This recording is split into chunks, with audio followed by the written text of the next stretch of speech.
Hi, I'm Charlie Harp, and this is the Informonster Podcast. Today on the Informonster Podcast, we'll be talking about the HL7 Gender Harmony Project with Janet Campbell from Epic, Chris Grasso from Fenway Health, and Clinical Architecture's own Carol Macumber. Why don't we start with some introductions? Carol?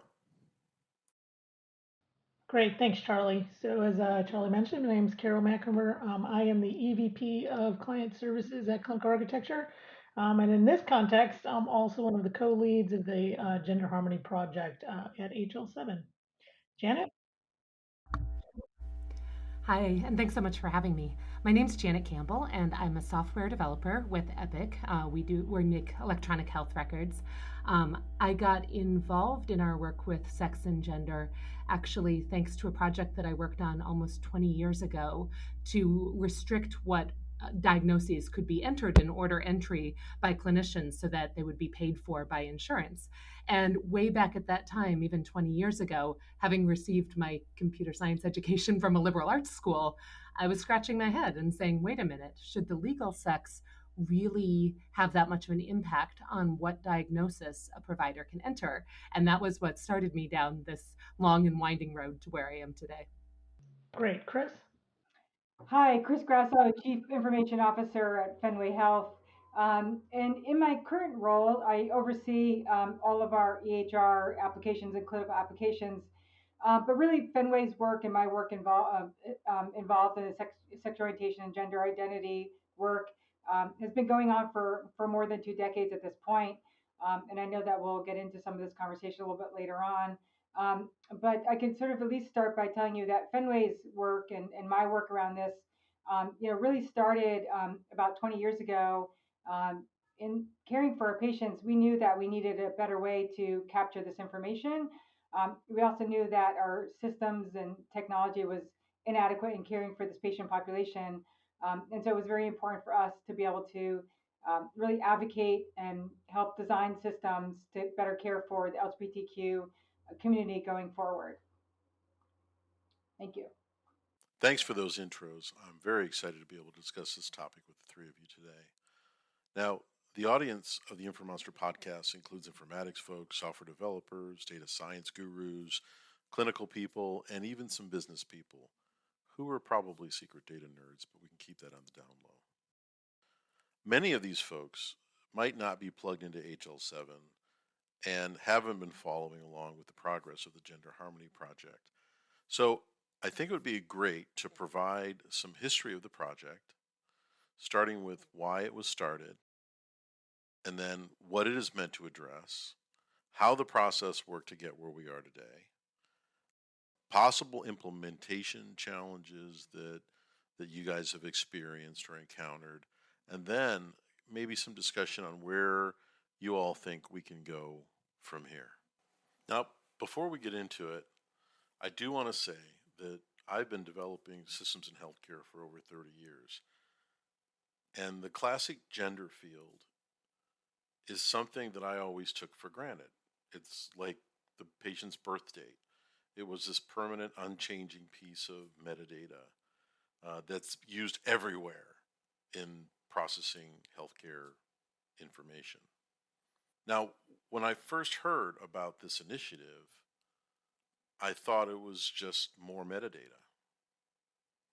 But after digging a little deeper and frankly stepping out of my own perspective, I gained a new appreciation for how these concepts around clinical sex and gender identity can significantly impact the patient's experience and our ability in healthcare to provide proper care for everyone. So I really appreciate the work that you guys have done in this project. So Chris, would you like to start us off with the why that kind of drove this initiative from your perspective? Yeah, it's a really great question. As I mentioned, Fenway's been in existence for about 50 years now and caring for the LGBTQIA patient population. And while we have some expertise in that, we know that not all healthcare organizations do. And what we've also found in doing a lot of this work is that this particular patient population is oftentimes very invisible. And a lot of that has to do with the fact that we're not asking people about their gender identity. And because we're not asking people about their gender identity or sexual orientation or the anatomy that they have, we're making assumptions about them. And so, we began this process at Fenway. As I said, we've had electronic record for over 2 decades at this point. But when we began to formally collect this information in our electronic health record, oftentimes people were really nervous about whether or not patients would share this information. And it was never really a concern for patients. The discomfort around this often came from clinical folks and not really having the training and knowing how to really provide care. And so for us, that really spearheaded an effort and advocacy work that we did in getting these fields required into EHR records. And we knew that this alone wasn't enough, but this was a very critical and important step in having these fields actually located in EHR. Because we knew that if we actually had these fields, we could begin to actually do the work around the education and why it was so critical to collect this information in electronic health records.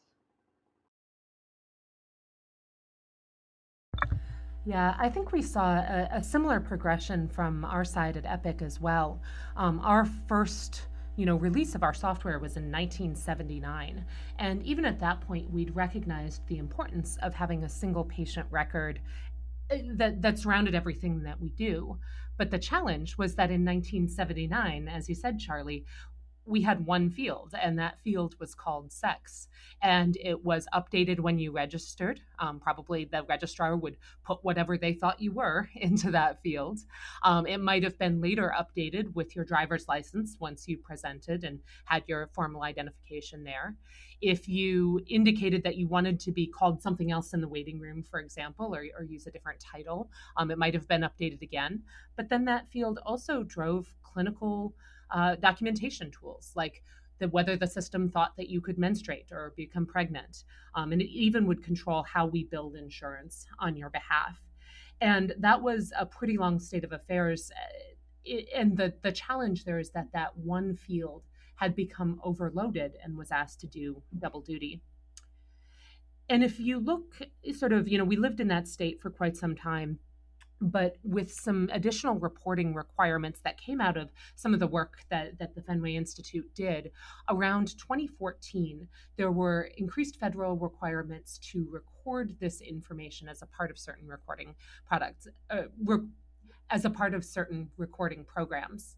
This information would be not just sex generally, but more specifically, sex assigned at birth and gender identity. So in 2014, we updated the fields in our system to say that actually by sex, we mean legal sex, which is whatever's currently on your legal identification documents. And we did add those additional fields of sex assigned at birth and gender identity. But as you said, Charlie, this was just metadata. This was just additional information about the patient that, while helpful, didn't drive much in the system. And then around 2017, we had it pointed out, organizations, actually, let me go back. In 2017, as we continue to draw more attention to these fields and understanding how they should work, we raised a concern internally. And specifically, that concern was around creatinine clearance. Now, for those of you who aren't familiar, creatinine clearance is actually a clinical value that is calculated differently for men versus women, for males versus females.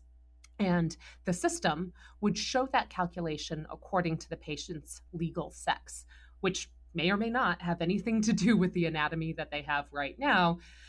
And the challenge that we found that was because the user may have documented additional information about the patient's sex assigned at birth or any other information about their anatomy, they might assume that the system was then using that in its calculations of creatinine clearance. And we determined that imposed a level of risk for patients that we weren't comfortable with.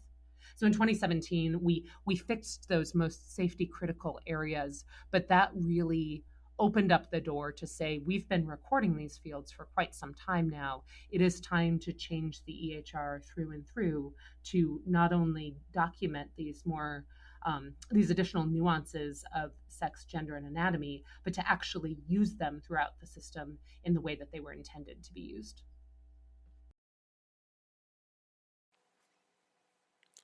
I tend to look at things through the lens of data quality.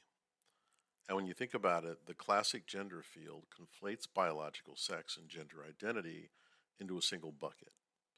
Now, in the old days when healthcare systems were more about scheduling and billing, this probably wasn't a very big issue. But now that we have systems that are designed to participate in the clinical process of patient care, the overloading of this field becomes, in my opinion, a data quality problem. Now, this is in large part because the quality of the data in your system starts with the data entry itself. And when you force someone to choose what to put into a field that could represent two distinct and potentially conflicting aspects of who they are, whichever one they choose, the information is not actually correct. In fact, I think that separating the concept of biological sex and gender identity is really an important aspect of precision medicine, which is all about providing care that takes the specifics of the patient into consideration. We need to remember in healthcare that the patient and how they feel about how they're represented and included in the process is important. Janet.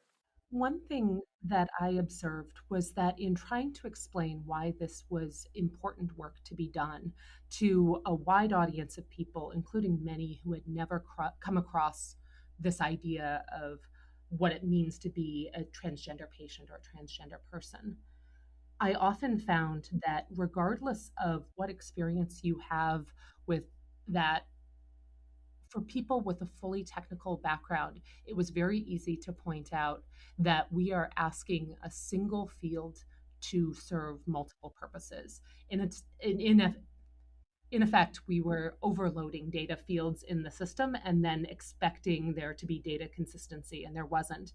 And even if you had no other knowledge of what it meant to be transgender, it was pretty easy to see that this was indeed a data quality problem. Yeah, and I wanted to add to Charlie and what Jen Yep. said as well. We know that from some of the studies that have come out, nearly a quarter to a third of transgender, gender diverse patients report not seeking care because of the way that they're treated or the questions that they're going to be asked along the way. And so this is such an important part of the process to engage the patient in the conversation again, and not make assumptions about people or not target certain people to only ask questions of certain populations, right? We can't make assumptions about that. So we want to make sure that, we're really asking these questions and setting up systems to include everybody. And what we, see at Fenway is that, we've had to design our own systems or jerry rig systems to ensure that we're providing the correct care to our patients. We've seen scenarios where patients are not getting the proper preventative screenings and are subsequently finding out down the road that they have late stage cancer because of that.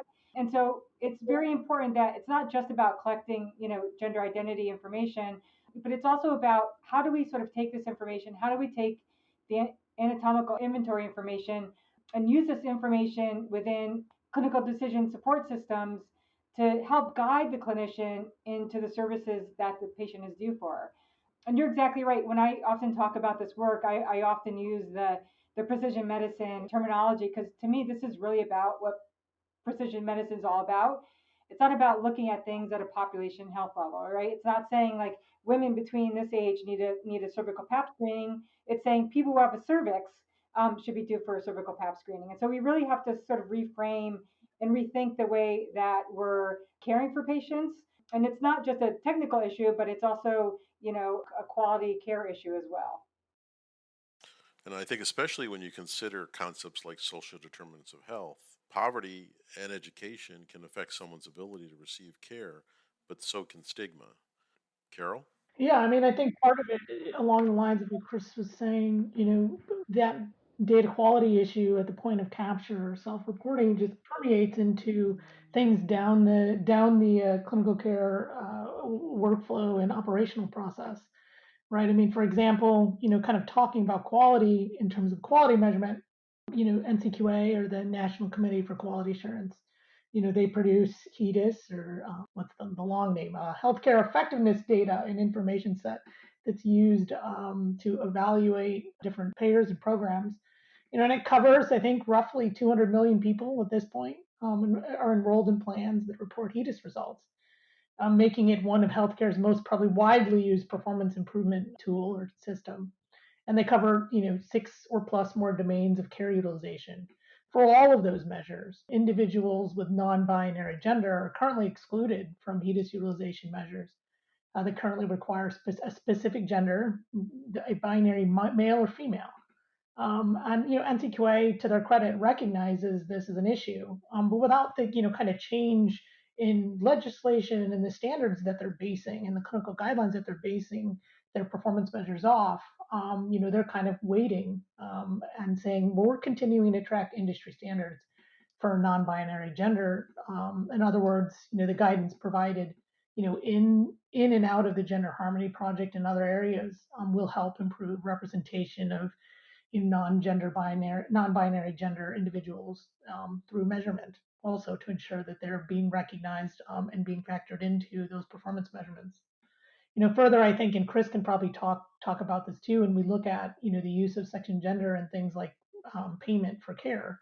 We've heard through the lived experience of folks participating in the Gender Harmony Project, but also via Chris and others who are on the front lines, that often, unfortunately, because of technical limitations, and sometimes those driven by the standards underneath them, or the mandates by the government in place in whatever jurisdiction they're at, of having to do things like switching sex fields back and forth. And obviously, that switching sex fields back and forth could trigger hundreds of warnings and messages and all these other things that only further contribute to the alert fatigue that I'm sure many clinicians are already facing. And so, addressing the challenge and the long-standing problem, that people have recognized, but have not been to date been able to truly kind of address, in terms of the conflation of administrative sex and clinical sex and gender, in systems, and the fact that those were often a binary representation of just male or female, and the use of things like other and undifferentiated values to represent diversity, will has the potential to make quite a difference to a number of people, millions, across the world. This is where a lot of the work that's happening with HL7 Gender Harmonies group, and a lot of the national groups and standards groups is so critical, because it's really about designing these systems to not just for now, but for the future, and understanding the ways that people identify now is not how people identify 5 years ago, and is not how people are going to identify 5 years from now. And it's really about designing the systems to really, be flexible and agile to handle those changes and adjustments over time. And oftentimes we hear people say, like, we need to figure out how to collect this perfectly. And what I always say to them, it's not really about, let's not let perfect be the enemy of good here. It's really about setting up the infrastructure, and that's where the informatics piece of this is so important, because oftentimes people will report or point to the data collection systems as the barrier. And oftentimes that's really not the barrier, right? It's more the people who are the barrier. And so, this is where I think technology and health information technology can really help be a driver, and really move care forward for the transgender and gender diverse individuals. Um, and I also want to say, to your point too, Charlie, around issues around health equity and disparities. And again, this is where I think we have such an important piece to play here, and that we know that there is disparities that are happening within the trans and gender diverse community, and we know that it's even greater when we look at those with intersecting identities, like Black and African American trans feminine individuals. And so, this is where we could really help collect those data and really help make informed decisions around care, and really try to close some of those gaps in care. Absolutely. And one of the things that I like about what's happening with this initiative too is, in healthcare, we have a long history of everybody coming to a solution in their silo and then having to struggle with interoperability in the aftermath of that. And so one of the nice things about this initiative is that we're answering a lot of those questions of how does it fit into the payload of something like HL7 fire, and what are the values we're starting off with, and how do we represent those things? Because as people that are developing systems are grappling with this type of information, it's good for them to have something to look to, because for us to be able to share information in a meaningful way in healthcare, we need to know how to package it, and we need to have codes for it. It's just the nature of the beast. So we kind of talked about the why. I don't know, Carol, if you want to kind of talk a little bit about the process that you all went through to design and develop the standards and the terminologies to support this initiative. Sure. So, the HL7 Gender Harmony Project kind of came out of, a process, a working group meeting back in 2019, when the vocabulary work group was asked to kind of work with the other interested parties to expand the long-standing administrative gender HL7 V2 tables to account for, states. I think at the time it was California, adding non-binary to the list of valid values, right? So in this case, terminology was driving, or was the barrier to accurate capturing of those legal documents and persistence in the systems in which those individuals were seeking care as they were using their driver's licenses to present their legal sex. And from that, that process, we were encouraged by leaders at HL7 and in various organizations that have a vested interest in ensuring, that we kind of address the long-standing issue of sex and gender being ambiguously defined and exchanged and captured via this project. So, with the support of the ONC and others, the vocabulary work group project was sponsored and approved by HL7 as an official quote unquote thing, and Gender Harmony was born. Our first, kind of task was really to assemble participants and experts in the field, and that's where I, was lucky enough to meet the two individuals who are on the phone today. We are very, very proud of the level of participation that we've been able to gather from external SDOs, including DICOM, IEEE, NCPDP, government officials from the U.S., Canada, Australia, others, um, um, technology vendors like Epic and Allscripts, other vested interests, within the U.S., AMA, but also, and probably most importantly, people who actually are living the experience and from the LGBTQIA plus community.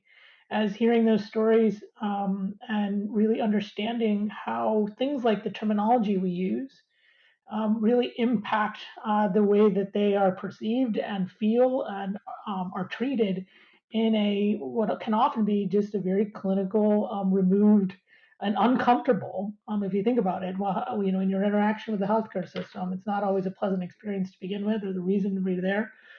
We learned through those conversations and their participation really what terms would be embraced by the community to help kind of drive where we went with the value sets. But I'll back up just a little bit in terms of we also had to kind of step up and determine what would our logical model be, right? So the output of the Gender Harmony project to date has been an informative specification that went through the ANSI process at HL7 to provide a logical model for folks to start to try to consume and understand.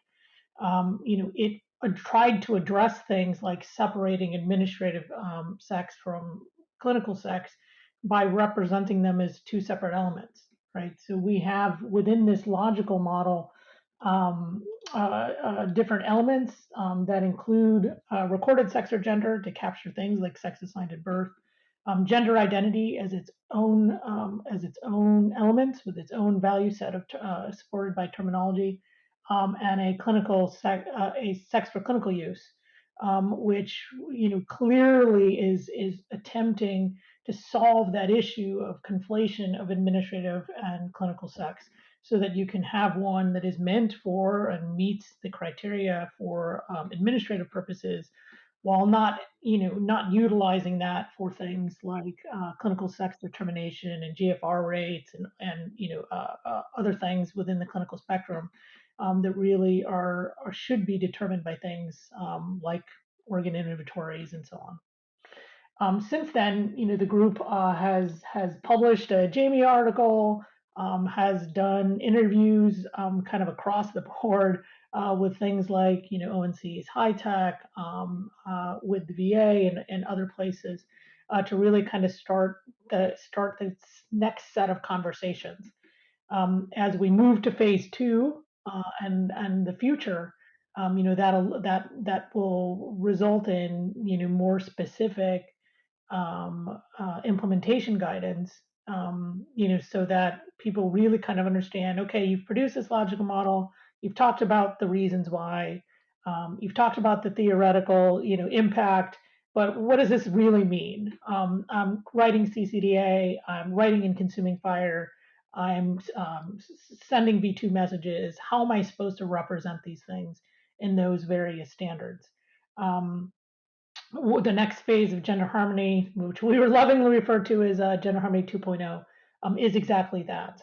We are currently planning to ballot that cross paradigm implementation guidance, which touches upon FHIR and V2 and CCDA, and the terminology here in September.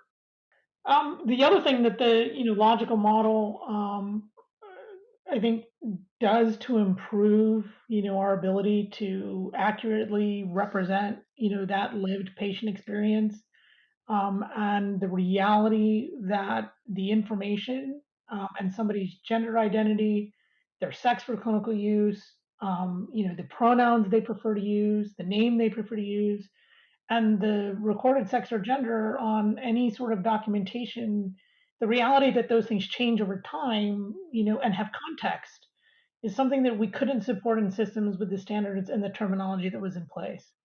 And so one of the major accomplishments, I think, and advantages of the logical model that was presented as part of the first piece of the gender harmony project is that each of those elements not only can be one to many and support one to many, but they also have a duration that provides the ability for a system to note a validity period, along with the ability to provide additional context in a string where the comments can be made and or linked to other clinical observations.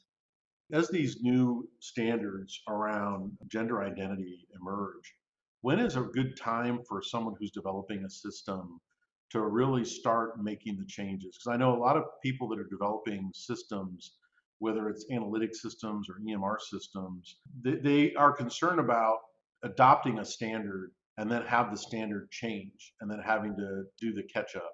When is the right time for someone to get on board and start adopting it? So, speaking as someone who has gone through the process, not just of capturing more of this information in the EHR, but actually using it throughout the EHR, I would say that unlike many other standards initiatives, this is something you cannot start early enough. When we determined that it was appropriate to not just capture this information, but to use that information throughout the system, we created, and that was in 2018, we created what we call a company-wide initiative, in which we took representatives for every single product across Epic and brought them together to say, we would like you to go back in the system, and for every instance that you used a field called sex, determine if you actually meant the patient's legal sex, the patient's gender identity, the patient's sex assigned at birth, or perhaps something else, perhaps something about the patient's anatomy. And for every place in the code that references that information, update it to point to what you actually meant. And that amount of research that goes into a project like that and the number of lines of code that were changed is staggering. I don't think we really realize how much we use sex and gender to identify people. And throughout the system, for the most part, when we said sex, quite often we were using it for display purposes. And what we really meant was gender identity. And not only that, it's difficult to just implement a more thoughtful display of gender identity throughout the system without also updating to support the patient's chosen name. And so that's another area where throughout the system, you may have used the patient's name in millions of contexts, and having to go through each of them and determine if you meant the patient's legal name or if this name was going to be used to refer to the patient in the patient's presence. That's another really thoughtful exercise that needs to be undertaken. So it took us, I would say it took us a few years to go through this entire process. And even if you're not exactly sure what the exact terminology will be, or if you go through and find a few instances where you want to wait for the standard to shake out, the amount of research and the amount of organization that goes into that research is something that can and should be begun today. I think it's an excellent observation. People probably take for granted when it's one thing to add data to a system, but especially with systems that have longevity, systems that have been through evolutionary cycles over long periods of time. It's not just adding the data, it's making sure that you understand all the places where that data is being used. Because you could add those fields tomorrow, but it wouldn't have the desired effect if all the places where the data was relevant weren't updated to reflect that. So that's a good cautionary tale, Janet, that it's a non-trivial effort when you change something as fundamental as that in the system. And as I mentioned before, in addition to adding those fields, once people document in those fields, and once you start asking patients what information they would like documented on their behalf, there's an implicit assumption that you're going to use that information in an intelligent way. So if you ask the patient the name that they'd like to be called by or the pronouns that they use, and then you continue to refer to them by their dead name or by the pronouns that they didn't give you, that is a missed promise as far as patients are concerned. And likewise, if you document patients information about a patient's anatomy and then don't subsequently use that for clinical decision making, that's going to make users really confused. So it's difficult to add just documentation without that more thoughtful understanding of how that information is meant to be used throughout the system. Absolutely. And we are guilty of that sometimes in healthcare, where we put the burden on people to collect or provide information, maybe more than once, and then we don't actually leverage the information. And that's incredibly frustrating and definitely impacts the quality of the data, which is ultimately driven by the people that put it in the first place. Chris. Yeah, and this is really a critical point here, in that what's happened in the past is organizations like Fenway, who have a very large number of transgender diverse patients that we care for. We care for nearly 5,000 transgender diverse patients annually. We've had to basically jerry rig our systems, for lack of a better term, to really collect these data, and actually try to use them across our entire system to care for our patients. And so, to Janet's point, this is where it becomes absolutely critical for EHR vendors or any health information technology vendor to really begin this process. Because what happens is in places like Fenway, we sort of have to make these kind of homegrown changes, and then changes subsequently come down, further down the line, and we have to sort of go back and kind of recollect things and rejigger things. So we can't start this process soon enough. It's really critical for vendors to be a part of this process and really work with their customers, and really engage in the expertise that they have to offer around caring for patients. And it's not just important for places like Fenway, who have a large number of patients that they care for. It's actually probably in some ways even more critical for some organizations that have fewer transgender diverse patients, because this is where so many of those mistakes happen that Janet referred to, where people are getting dead named or getting mispronounced, and we know the end result of that is that oftentimes people never come back for care. If you show up to an organization and you use the wrong pronouns or use the wrong names and you apologize, and this kind of keeps happening over and over again, your apologies are only so good, and people are not never going to come back for care. And so this is where it's so critical for health information technology to really sort of step up to the plate, and they could really sort of help prevent some of those mistakes from happening if we're doing a good job of actually collecting those data and actually making those data available and visible to people who are providing care. And I don't mean that just for the clinician, but I mean that for the front desk staff as well. And I also want to emphasize this is where the work of the HL7 work is so critical, because again, this goes beyond just caring for a person in your organization. This is really about helping a person across the entire health ecosystem. So a place like Fenway, we're a primary care organization. We don't have a lot of specialty care. We often have to refer people out to see a cardiologist or pulmonologist or whomever. And so we want to have that option of being able to share that person's name and pronouns with that specialist so that when that patient shows up for care, they don't have to go through that process of providing their name and pronouns all over again. And then the other point I want to emphasize around what Carol said too is that we know that this process of people sharing their information around gender identity isn't a one-time situation, and that this may change and evolve for people over time. So it's so critical to be able to ask this question and be able to document this question and almost think of it like a vital sign. And that's how we've really talked about it. Because this is really something that is going to change for people and evolve over time. And we know that, particularly even for younger generations, we know that this is even more evolving. And so we want to be able to accommodate that going forward. Carol, does the model have an inherent timestamp? Because I would think with interoperability, if we start sharing information and the information changes over time, you could be in a situation where one person's data might be older and it could conflate the current state of the data in someone else's system. Yeah, I mean, at that data element level in the logical model, there's a duration which is captured as a validity period. I think for the resource itself, there's your probably typical date timestamp on it being exchanged as part of, in FHIR, for example, the patient resource and whatever provenance is associated with that resource. So where are you capturing this? What is it, an observation resource? So it varies, right? And part of the cross paradigm IG is to get community feedback in terms of the validity of the approach. And so right now, the way that it stands, I mean, for they are currently extensions on the patient resource in FHIR.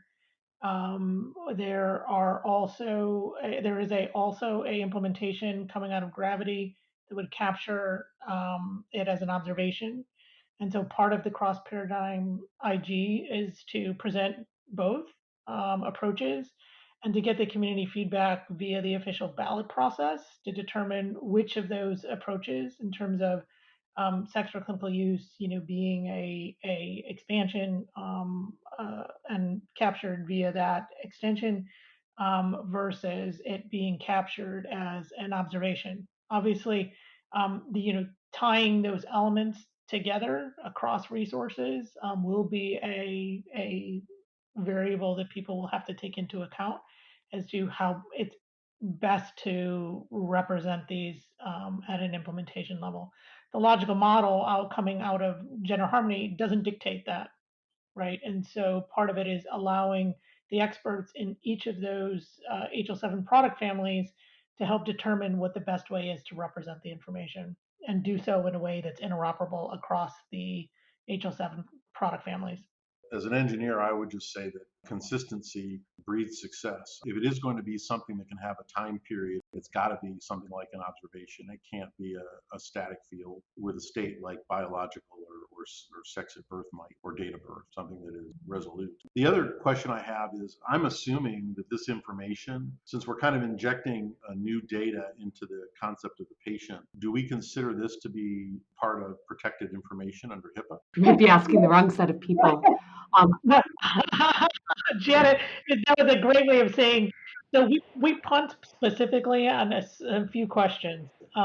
And one of them really is around security and privacy, because that's kind of a much broader topic than just around sex and gender.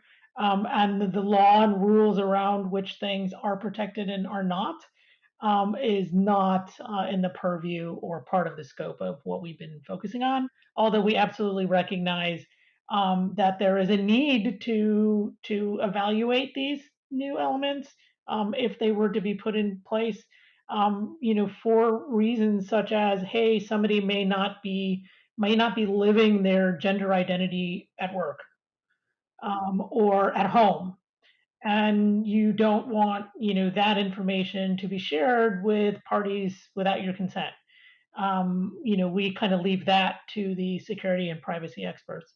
And one thing I'll add to that is that in our exploration of this challenge and our implementation throughout the system, one of the things that became obviously clear is how much we rely, just naturally as humans, on information about gender and information on names to help us identify people. It is something that is built deeply into our core as humans, weirdly. And as such, our recommendation to organizations was that if the patient is not yet living this gender identity or is not living under their chosen name, our recommendation is not to document that information in those fields in the system. Because when you tell the system that this is the gender by which the patient wants to be addressed, and this is the name by which they want to be addressed, the system will take your word for it and will put that everywhere. And that's not even just a technical means of attempting to hide this information from parents in the patient portal, for example. We could try to hide it there, but the next time someone calls this patient's name the in the waiting room, or the next time someone calls about this patient and asks to speak to their parent and uses a name that the patient or that the parent didn't expect, that's going to be a problem. So our recommendation is that to the extent that this information is meant to be kept private, put it in a private place. If you know that the patient is now living this information, then it's okay to document it in the place where it will be used throughout the system. And if I could add to that, and while there's some debate of whether or not this is protected by HIPAA, when we speak to healthcare organizations and we train them on providing culturally competent care, we always recommend that they treat this information like they treat any other protected information, right? So just like you're not going to talk about somebody's getting a divorce or somebody has diabetes or what somebody's income is for that matter. We shouldn't be discussing anybody's gender identity when it's not appropriate to their clinical care. I mean, this is just good professional clinical behavior. I think this is where, again, I get back to, thinking about like not letting perfect be the enemy of good. And, I think this is something that, many healthcare organizations probably also need to reflect and make a decision on what works best for them. Many health records at this point have a place to collect, an additional name. And so, at a place like Fenway, we are very conscious about making sure that we're using the correct name with our patient and asking them, whether or not this is the correct name to be using just not only within our facility, but outside of our facility as well. And so, I think this is where we need to continue to evolve electronic records to actually collect information about, whether, which name we should be using with the patient, whether that's, while they're getting care within external communications and such. And, we've modified some of our external communications to actually remove some names so that when things go out, we're using just a generic, like a dear, Fenway patient, so that we're not incorrectly naming individuals because some people, are, using one name inside of Fenway and using another name outside of Fenway. So we just need to be very careful and thoughtful about that. And, this is a conversation that it's important to have with your patients and to understand, what is the correct name to be using outside of your organization. So, and again, this is where we can continue to evolve and make sure that we have accurate information from the patient and around this topic. Excellent point. What do you think is the future? So, Carol, you talked a little bit about Gender Harmony 2.0, but along with things like anatomic inventory and things like that, what do you think is the future of this type of information? One of the things that we've learned as organizations have adopted this functionality in Epic using the EHR is that the ability to have and use this information is hard, but it's a manageable problem. Trying to navigate how to communicate this information across system borders is where the real challenges emerge. And I can give you an example of that. Let's say we have a patient who comes in for a hospital stay. Evelyn, she's on the patient list as Evelyn. Her chart shows up as Evelyn. When someone goes to administer a medication administration record, that has Evelyn on it. And of course, we print her a wristband with a barcode on it that identifies her as Evelyn, a female.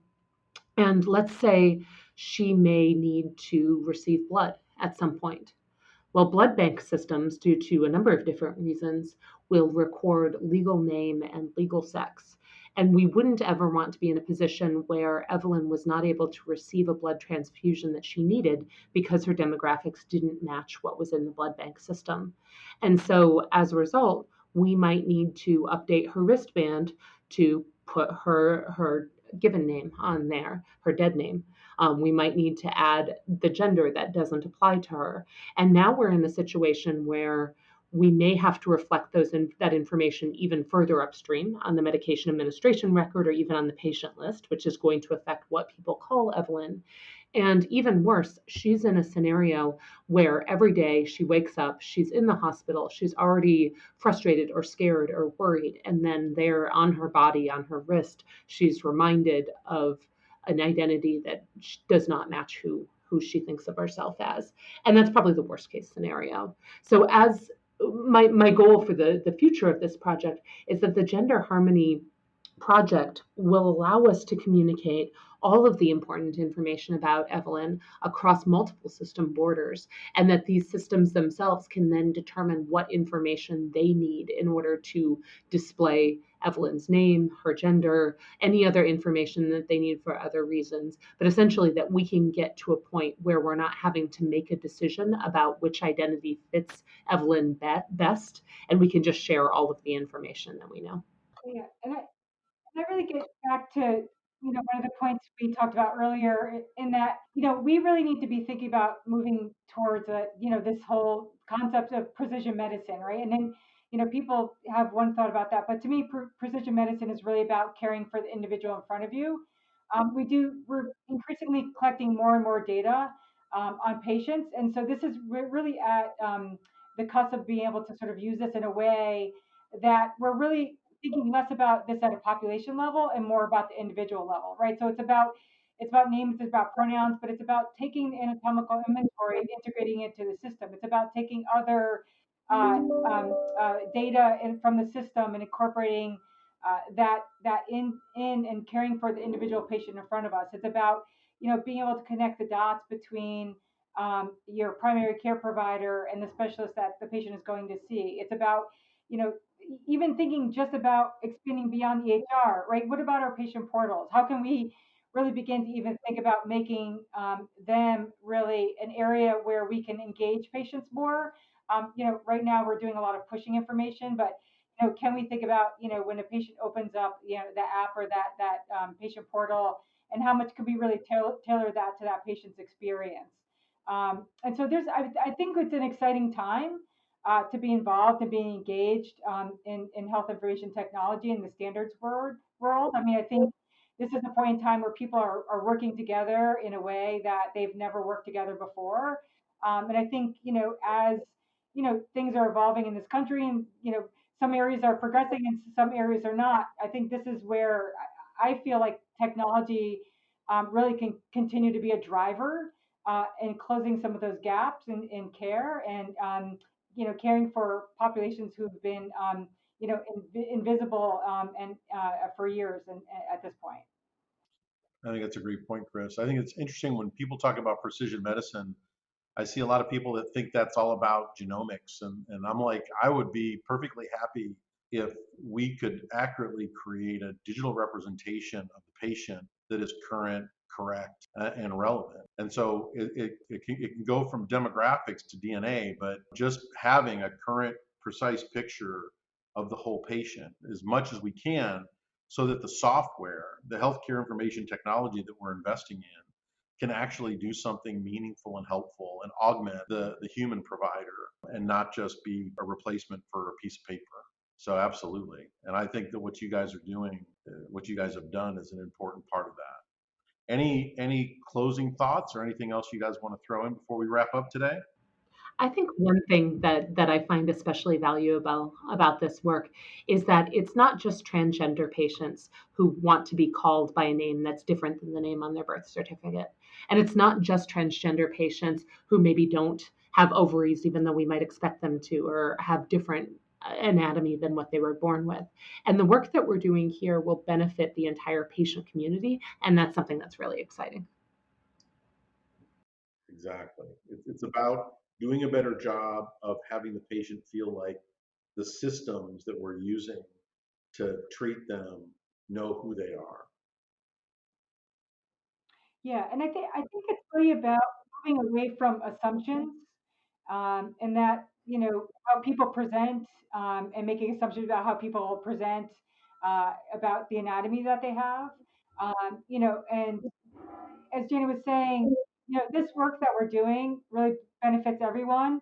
And that's something that we talk about as Fenway as we do trainings with healthcare organizations across the country, and we talk about looking at the forms that they're using and modifying some of the visuals that they have in their waiting rooms, for example.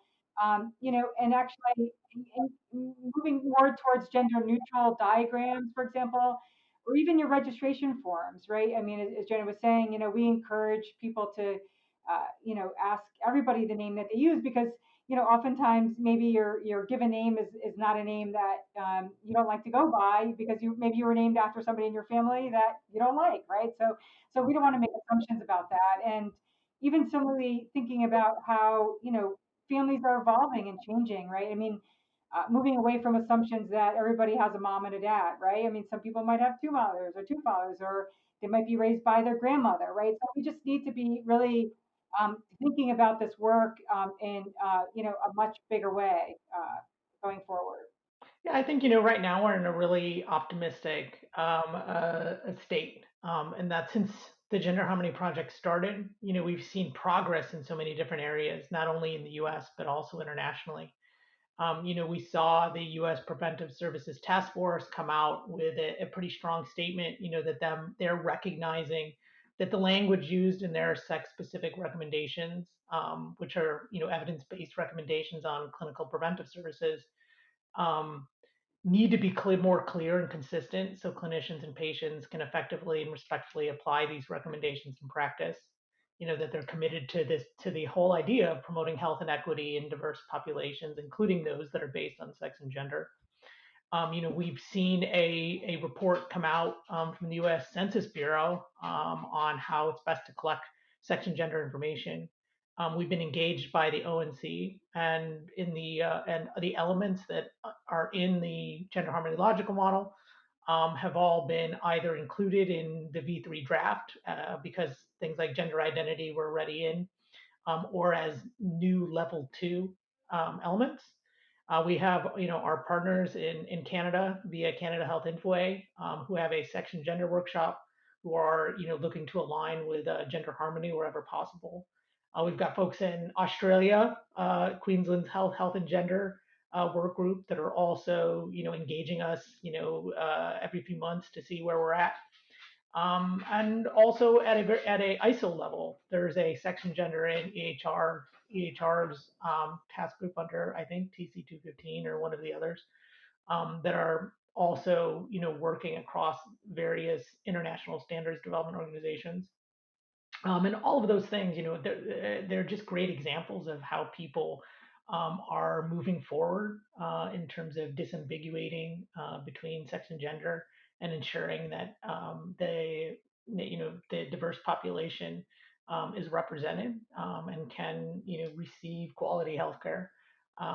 And because we're terminology nerds, you and I, Charlie. I mean, it's also nice to see that at the base of the terminology work, we were also able, within the lifespan of gender harmony, to make progress in improving, the standards that are used internationally, including SNOMED, where we've through both the NLM, the U.S. National Release Center, and Canada Health Infoway, Canadians extension is NOMAD, add concepts to more accurately represent gender identity. We've been able to work with the folks at Regan Strafe and Loink to include Loink codes to represent the elements like sex for clinical use and recorded sex or gender, along with them creating answer lists that align with the value sets that we're recommending. And also, obviously, internally with HL7, where we are developing HL7 content terminology content where it's more appropriately done within the implementation guide. Carol, if somebody that's listening was interested in getting more involved, more directly involved, or learning more about the initiative, where would you tell them to go? We meet every Monday at, I think it's 4 p.m. Eastern. And those calls, as all HL7 calls, are open to any interested parties. You don't have to be a HL7 member to participate. In fact, I think, as I mentioned earlier, we're really proud of this initiative in particular because we have a lot of non-HL7 members who have committed a significant amount of time to attending those weekly calls, and others that have spun off as sub calls. From there and via the HL7 webpage and Confluence pages, you can find additional information on the particulars of the Gender Harmony project and all of the artifacts that we're producing. We welcome anybody's participation as we definitely welcome a diverse uh, group to ensure that we are representing both the lived experience and all of the expertise out there in developing standards. One of the reasons I fell in love with healthcare years ago was that I really liked the fact that it wasn't just a job, that my work resulted in something that could actually help people. And I want to point out to any of those listening that may not realize that the work that the folks do within these standard bodies, within these committees, by and large, is something they do as a labor of love. It's not something you get paid for. At least I don't pay Carol to do it. And so I just wanted to thank you all and the rest of the folks that worked on this initiative and all the initiatives for all the hard work, energy, and thought that goes into the development of these standards. And that's a wrap of this episode of the Informonster podcast. Special thanks to our guests today, Carol Macumber, Janet Campbell, and Chris Grasso. Thank you. Thanks so much. Great, thank you. I'm Charlie Harp, and this was the Informonster podcast.